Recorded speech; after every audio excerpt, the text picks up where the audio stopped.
picked up some nice and juicy fresh beetroots, some fresh garlic, some fresh ginger, some roasted cumin, some green chilies, some fresh coriander, and last but not the least, a whole Bengal gram roasted powder.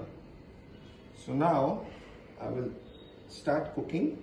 I'll put some olive oil for cooking, as much as I require, not much, maybe say 30 ml.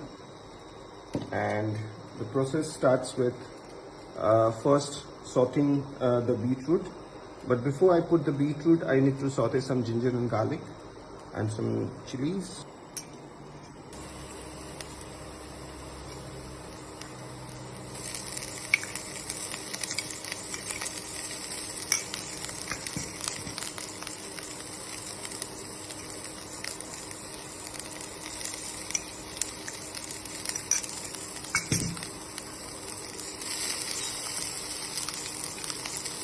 So as you've seen, the oil is heated up and I have put the garlic, ginger and green chili. I'm sauteing it a little.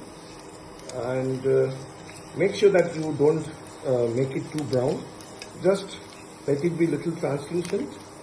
And as you see, the color has changed. The raw flavor is gone. And now it's time for the beetroot to come inside. So I'm putting the beetroot in. I need to cook it till the water completely gets reduced. Some salt to add in with the sauteed beetroot, and we will cook it in gentle fire till the water completely comes out and the beetroot is cooked properly.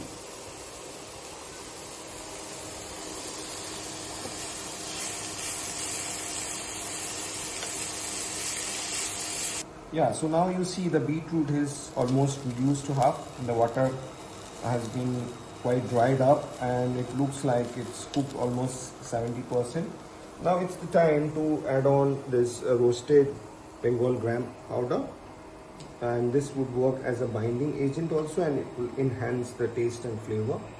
So basically what you do in the non-veg chami is you boil the whole Bengal gram with the meat, but over here it's the other way around. You are adding the Bengal gram powder and mixing it as a coating and a binding agent for the vegetarian shami kebab. And also add little bit of water if you think that after adding the gram powder it's become little drier. Add few tablespoon of water to make the gram powder mix well with the cooked beetroot. So now as you see that this is forming into a mixture, and then once this is done properly, what we'll do is we will transfer this in a mixing bowl, and I would suggest cool the mixture for some time, and then the next step I'll show is how to make the tikki and shallow fry before you are ready to serve hot to your guest. So now as you see, the mixture is cooled down. I've added some fresh coriander and cumin powder, and now it's ready to be transformed into this tawa. So first thing is I need to heat up the tawa, add some olive oil and keep it in very slow fire. Meanwhile, as you see, the oil is getting heated up in the tawa. I will mix this mixture and make small shami kebabs.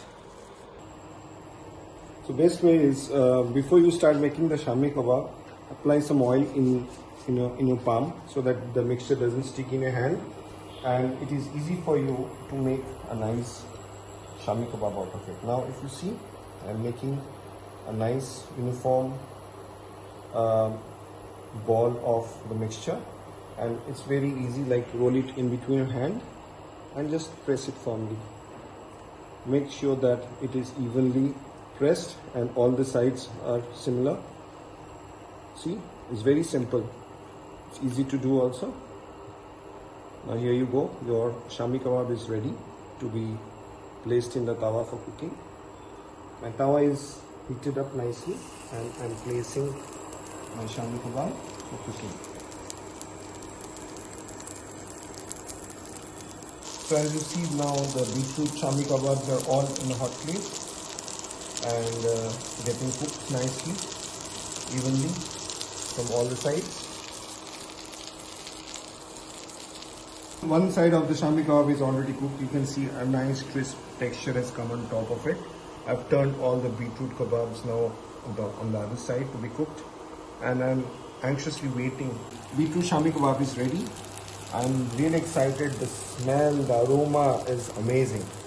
I have made some nice yogurt and mint dip, which will go definitely excellent combination with the shami kebab. Of course, it's on your wish. You can add some nice lachanians, you can have some raita, you can have mint chutney, whatever you prefer to. But for me, the yogurt dip and the mint sauce is a perfect balance with my beetroot shami kebab. Here you go. My beetroot shami is ready for you.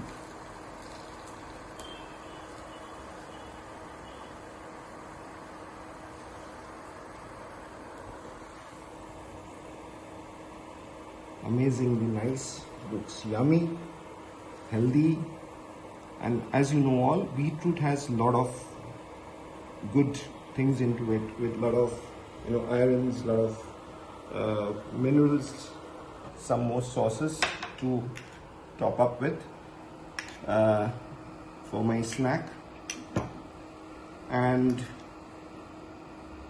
that's what it is.